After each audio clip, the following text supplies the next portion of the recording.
This is a CC Radio podcast. It was just the most massive thing I've ever seen. To tell you the honest truth, I thought, well, we're the only ones left on this planet. Something's happened. We've missed something here.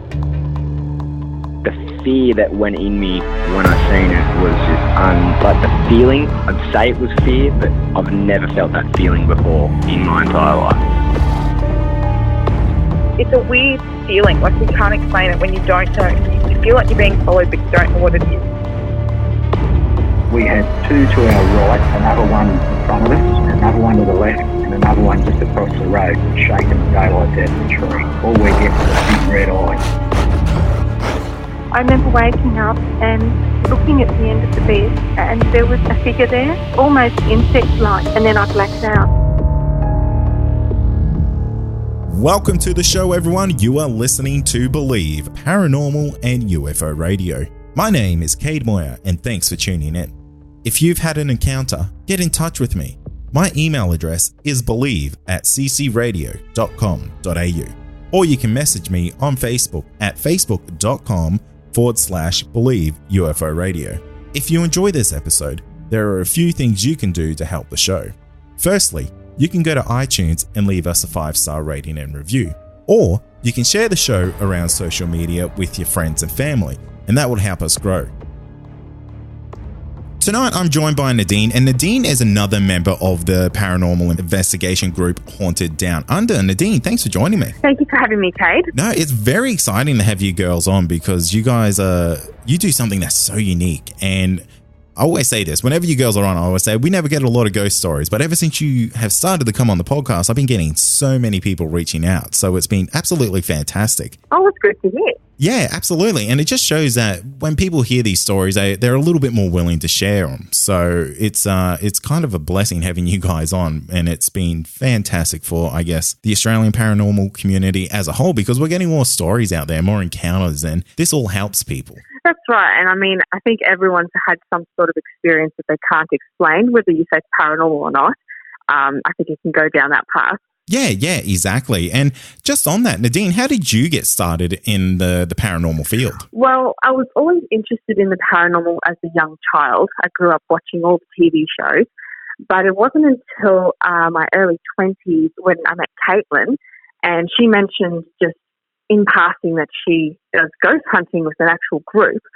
So I joined with them one day, and ever since then, I've got into it as in getting all the equipment, doing a lot of studies, and then from there I joined multiple groups, and to where I am now in Haunted Down Under, it's just been a fantastic journey. But that's basically in a nutshell how I ended up in the paranormal field. So how do you get started in this? Because it's so odd to me that there's just groups of people who will kind of catch up together and go out ghost hunting, because that's amazing. Yeah, well, I mean, it's pretty basic to start. You just get a group of friends.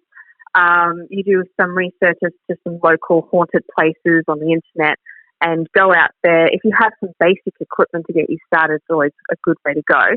Even just as simple as an audio recorder is a good way to get started. And that's the best way to see if you can capture any paranormal activity at these locations. Yeah, right. So you don't really need a huge amount of gear to get started in this. No, you really don't. And most of it it's great to have and it's fun to play with.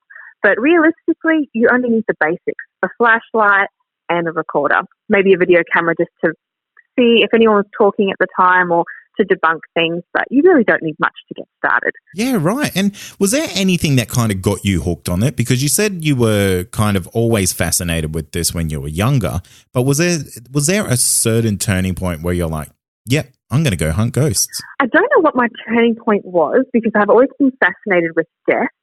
I don't know if that stems from having a near-death experience myself, but for me, there was no turning point to say I wanted to hunt ghosts. As soon as Caitlin gave me the opportunity, I was like, I'm there. I want to go check this out. And I think it's also the thrill of capturing evidence on a digital device, being a camera or recorder, whatever it might be.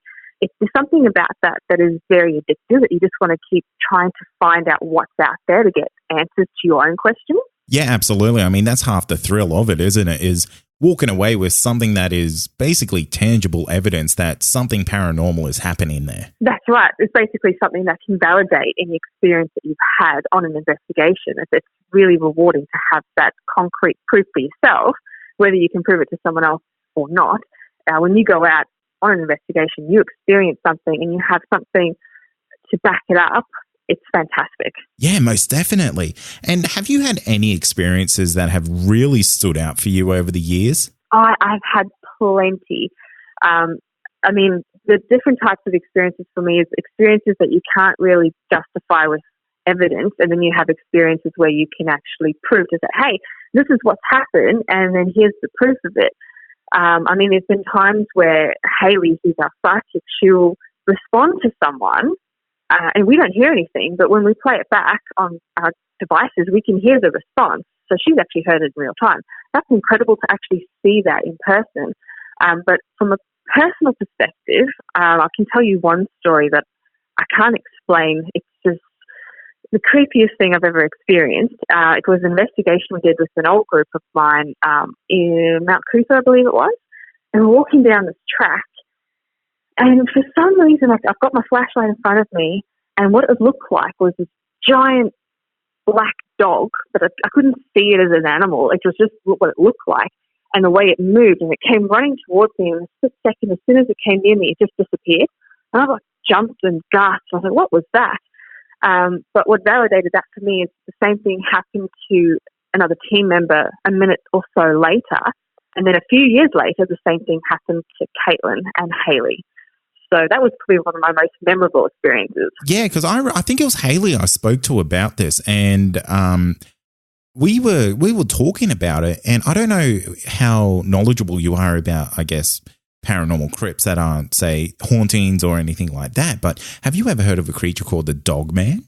I've heard of Dogman, but I think with a lot of the specific names that people give entities, like there's another one with the Hat Man and Slender Man, I think it is also very much perception as well. And what I mean by that is I've done cases before where someone will see a shadow, but on a camera it's an orb. So I think people see things in a different way to what someone else might perceive it. So whether or not it is the Dogman or whatever you want to call it, I think it's all down to perception personally.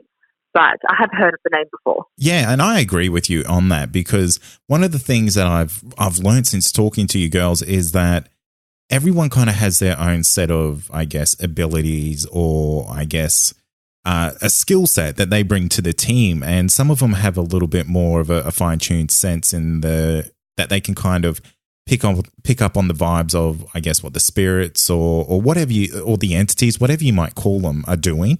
So I think it might have been Caitlin said that she was a little bit more of a, I guess, not a clairvoyant, but maybe a psychic. So she's picking up what they're saying a little bit more maybe than other people. And I might be getting it confused with the other members of the team, but I found it interesting that there was a couple of girls on the squad who would hear things or maybe see things that others wouldn't. Yes, so Hayley is our psychic. We've got Celine, who's also quite sensitive, that it can feel and sense things. But I know Caitlin is also a little bit sensitive as well. I actually used to call her the magnet until we met Hayley. So Hayley's our magnet, someone that just draws paranormal activity. So when they're with us, we know that for some reason we get activity because it's drawn to them.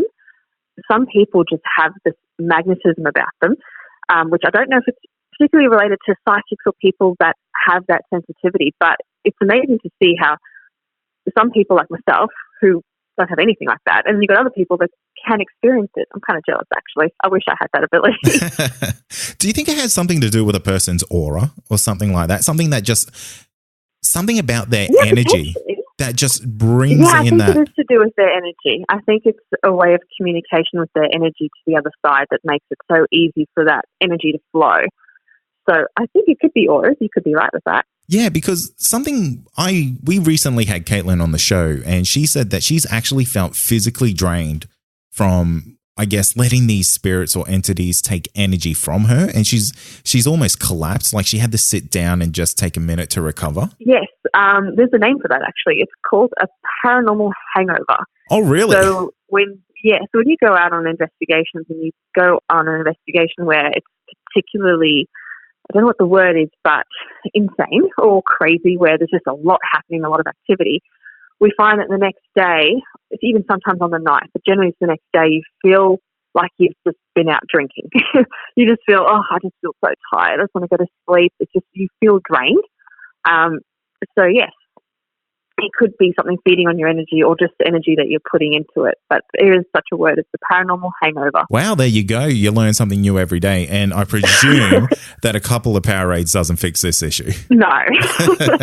So I'm sorry, I kind of sidetracked your story about the scariest encounter that you've had, and we'll go back to that. You said that you saw this kind of dog entity running up to you. Yes, I wouldn't say it's particularly a dog, but the way that I described the movement is like a dog. It was like this giant black mass. It wasn't human shaped, but I sort of like crawled along the ground, but it was about shoulder height. But it was just the way that it moved. It was just creepy, and I can't explain it. And I really wish I had that on camera, but I don't. But that was the most memorable and scariest experience, other than being alone on an investigation. That would take the cake for me. Yeah, right. Do you want to maybe tell me a little bit about the investigations that you do on your own? Because I know you girls get up to these crazy ideas where you give each other kind of tasks on the night where you have to go into these rooms on your own and do something incredible. I don't know why we do this to ourselves. I don't know honestly. why you do it either. We think it's a great idea at the time. When we talk about it, like, yeah, we're brave, we're going to do it, it's going to be great. And then when we're in the moment, we're like, why did we sign up to this? So I remember we did one recently at the Royal Bull's Head Inn in Toowoomba, and I've decided to go first. I thought, I'm brave, I can do this. And I've gone up the stairs. I think the worst part was because there was stairs, very narrow staircase, very narrow attic, and you get up there. And mind you, it's completely dark. The only light we have is the night vision cameras that we're holding. And walking down, we're going to try and make it to the end room, and it was just awful. I haven't fallen so much in my life. If you see the video, it's just beep, beep, beep, beep, beep. But I'm glad I went first because I freaked out everybody else after that. Yeah, no, I think I would be the same in those scenarios. And to be honest, I probably wouldn't even do it. I'd just say, look, you go do it. I'm just going to say here, I'll stay with the film guys. Well, it's easier said than done, but when all of us are like, yep, we're doing it, you don't want to be the only one not doing it. So I think a few of us are like, oh, okay, we'll just do it, see how far we get. Yeah, absolutely. I mean, there's nothing like a little bit of friendly peer pressure to get some good content. Exactly, but also we found in the past, even with other groups just sort of experimenting, that you tend to get better results in terms of activity when you're on your own. It's sort of like when you're vulnerable, it's like talking one-on-one, whereas if you think of speaking to someone who's passed, it's a bit confronting if they're trying to talk to a group of people. But if you're on your own in a dark room, you're more likely to get communication. Hence why it's so freaky, scary and eerie when you're in that position, but you are more likely to get the experience that you're after. Yeah, right. That's quite interesting because when you hear about that, well, a theory is that these spirits feed off energy of people. So you would maybe think that more people in there, maybe they're supplying them more energy. That is true. I do believe that is definitely the case, but I also do believe that it is easier to communicate with someone in terms of just getting a better response. If you think about it, if you think of just a spirit as a person without a body, it's intimidating just suddenly going up to a group of people just talking to them. Whereas if you were to approach one person, it's a bit easier. So I agree with you. So both sides of the coin makes perfect sense. Yeah, absolutely. Because it's kind of like I can focus so much more on this source of energy rather than maybe trying to spread myself a little bit thin. Yes, exactly. And it's almost kind of weird to try and put yourself in the mindset of a ghost as well. Yeah, absolutely. So in saying that, before we actually started recording, you told me that you're the skeptic of the group. I like to think I am. Because you've got all these other girls on the team who have these fantastic abilities, and a little birdie told me that you're the tech head of the group. So you're the one who has all the fun toys. You're the one who kind of figures all the gear out and kind of debunks things and things like that. Yes, I'm told I have a problem. Every every couple of weeks I'm like, oh, what can I buy now? What new gadgets on the market? So, yes, I do like all my gadgets, all the equipment. But like I said, you can really get into this with the basics, but it is nice and fun to try experiment with different ITC equipment, which is instrumental transcommunication. It's basically experimental communication to try get responses from the other side. So I love all of that stuff. But yes, I am also the skeptical one. So normally if someone shows me a photo, I'm like, oh, yeah, that's probably the stuff. I'm that guy. Yeah. And you know what? It's always good to have someone like that on the team, because if everyone is kind of going in with blinders on saying there's so many ghosts in here, it's the spookiest place in the world, you can kind of look like a bit of you might look like a bit silly, is what I'm trying to say. Right.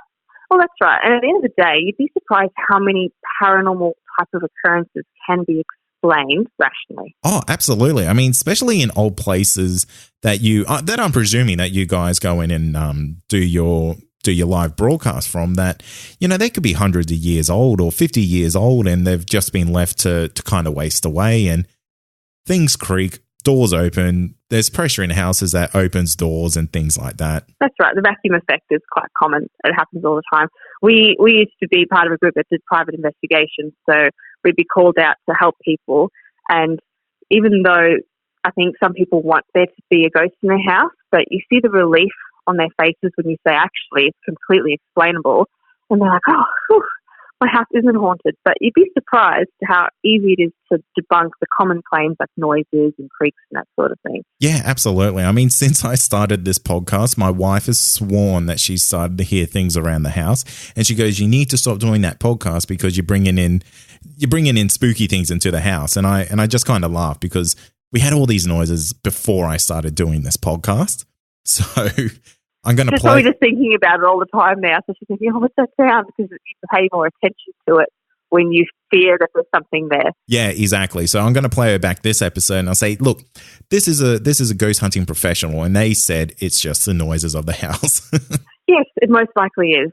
I put money on it. It most likely is, because there's no way to prove it any other way, really, to be honest. So if there were noises there before, it's going to be the same thing happening now. Yeah, that's exactly right. So you said you go in and you actually investigated people's houses. Was there anything that you ever found that was kind of almost concrete evidence? I was going to say concrete evidence, but I can tell you about a case that just I have never done a case like it in my life.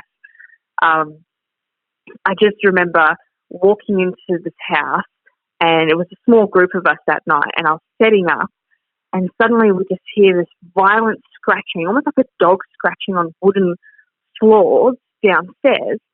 And I looked at the owner and I said, "Is it a dog?" And she was like, "Nope, this is what we have to deal with all the time." And I've run downstairs with my audio recorder, and I've quickly done an EVP session, which is just asking some questions to see if we can get some responses. But we don't listen to them back at the time. We do that with Haunted Down Under, but with that group, we didn't have time to. We just do the recordings and then we go back and listen later.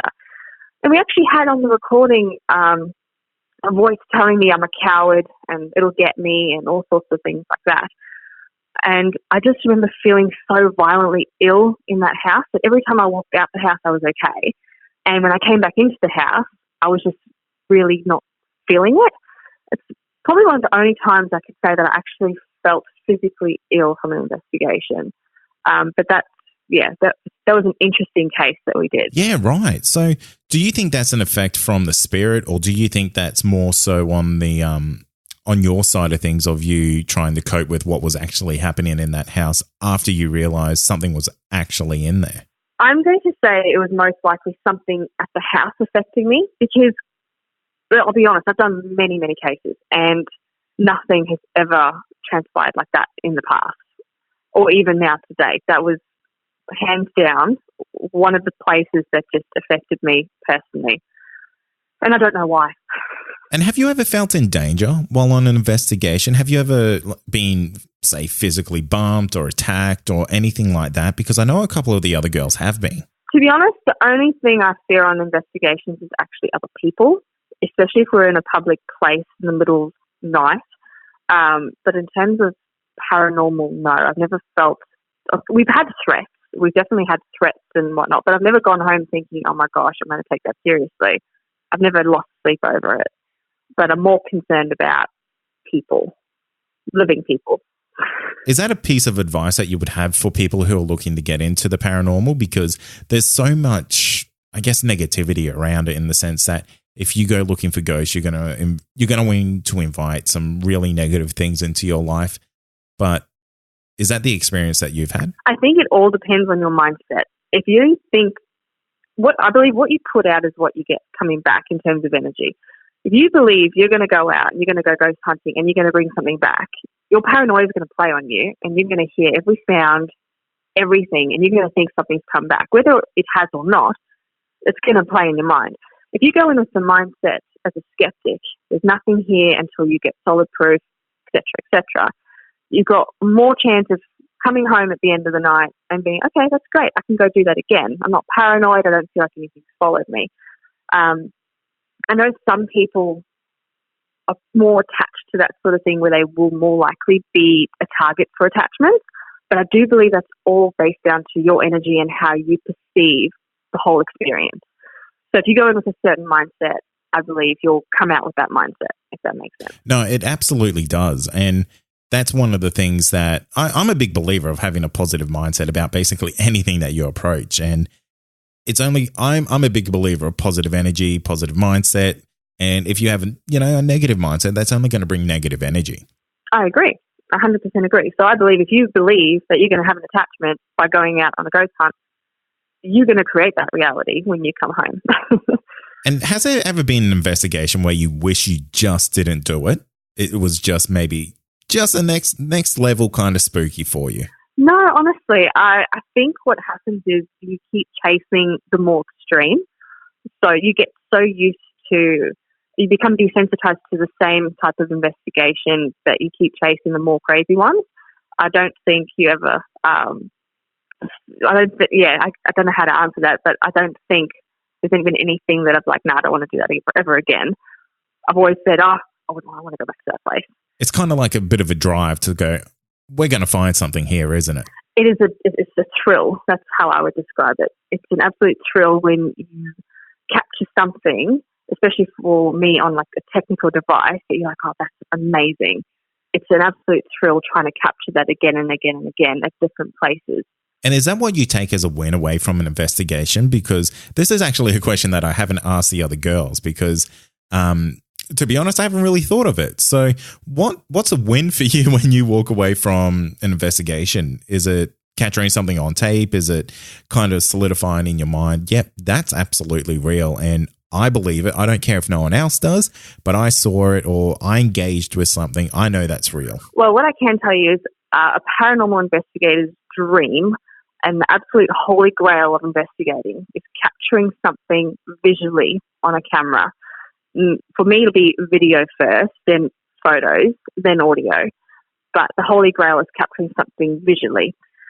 So my goal is to capture evidence, but if I can capture something that's visual, then I've walked away from the night just absolutely ecstatic. I've achieved what I wanted to get. It's very, very rare. So it doesn't happen often, but we have caught visual anomalies in the past, and it's very exciting when we actually go back and review it. And are you able to tell us any of the things that you have caught on there where you've just gone, yep, that's it, we've got it? Yes. So we did an investigation. I wasn't there, but I did all the evidence review at Beechworth, and we had a couple of visual anomalies there where you see shadow figures actually moving across the camera when no one was in the corridor. That sort of thing is absolutely incredible to capture. When it comes to photos of orbs and that sort of thing, it's very easy to debunk, but an actual black mass or a shadow when no one's there is harder to debunk. So it's even more exciting when you capture something like that. It's hard to actually think about all the evidence that was caught because we've been doing this for so many years. I've got a collection on my hard drive of everything that we've captured, but specific items is just hard to think of on the spot. But that's the one that comes to mind because that was one that I reviewed a couple of weeks ago. So I thought, oh, that's amazing. Yeah, that's absolutely fantastic. And I mean, you guys would have seen so many amazing things throughout all the different investigations that you've done. It actually makes me quite envious. I mean, I'd be probably far too scared to take part in any part of it, but it still makes me a little bit jealous of the things that you guys have seen and the things that you have captured. Honestly, it's really exciting. And if you've ever wanted to do it, I highly encourage you to do it. There's groups now that actually do investigation tours for people. So if you don't have a group to go out with, or you don't have friends that are interested, you can actually go along on a group and do an investigation as an investigator with a tour group, if that makes sense. So if you're too scared to do it on your own, I recommend trying something like that.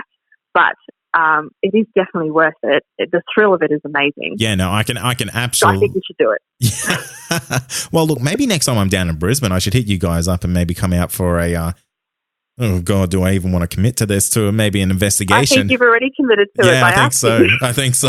As soon as I started that sentence, I was like, "Shut up, Kate." We would be happy to take you out. Yeah, and see if you can have an experience similar to the ones that we've explained to you. That would be amazing. That would be amazing. So, Nadine, just before we wrap up tonight, I'm going to ask you a really loaded question. And there's nothing right or wrong when you for the answer, because no one really knows. But what do you think a ghost is? A ghost is energy. So I believe we are all made of energy, and a ghost is simply energy. It needs energy to manifest itself, and energy cannot be destroyed, but it can be changed and recreated. So that is what I believe a ghost is. It is simply energy. And do you have any advice for anyone who might be experiencing a haunting, or if they're planning on going on their very own paranormal investigation, if they do run into something, is there any advice that you might be able to give them? So I'll separate that into two parts. So if you are thinking that you have a ghost in your house, and I see this a lot posted on Facebook, and people immediately say, sage your house, sage your house. No, please don't sage your house. Sage is for cooking, not for ghosts. What you need to do is contact a paranormal group. People like us, we've got the equipment. We're willing to come out and actually investigate your house and see what's there. Now, Haunted Down Under doesn't do any of that, but there's plenty of groups that do. And there's plenty of advice that you can get on Facebook and groups and web pages on what to do. But what you see on TV isn't exactly what you're meant to do. And the second part of your question was if you're going out ghost hunting, is that correct? Yeah, and if they run into a ghost or something like that. Yeah, so my advice is that be skeptical on absolutely everything. There's a chance that what you've experienced can be explained logically, so don't freak out, don't panic, just try to think about it logically, and just enjoy yourself and be safe. That's probably the main thing. If you're going to go out on a ghost hunt, be safe. There's always people around. You don't know what you're getting yourself into. Just be safe and have a friend with you. Don't go on your own. And if you feel like you've got yourself in over your head, then ask for help. Contact some local pages, some local groups, and they can point you in the right direction. That's fantastic advice, Nadine. Thank you for that. That's all right. And I want to thank you for coming on the show, because it's been fantastic having you on. You've been an excellent guest. You've been very knowledgeable, and you've actually supplied some fantastic advice for the listeners. Oh, thank you. And thank you so much for having me. It's been an absolute pleasure. And that's going to do it for tonight. And remember, if you have had an encounter, get in touch with me. My email address is believe@ccradio.com.au. Or you can message me on Facebook, and that's facebook.com/Believe UFO Radio. Until next time, stay safe, and you've been listening to Believe Australian Paranormal and UFO Radio.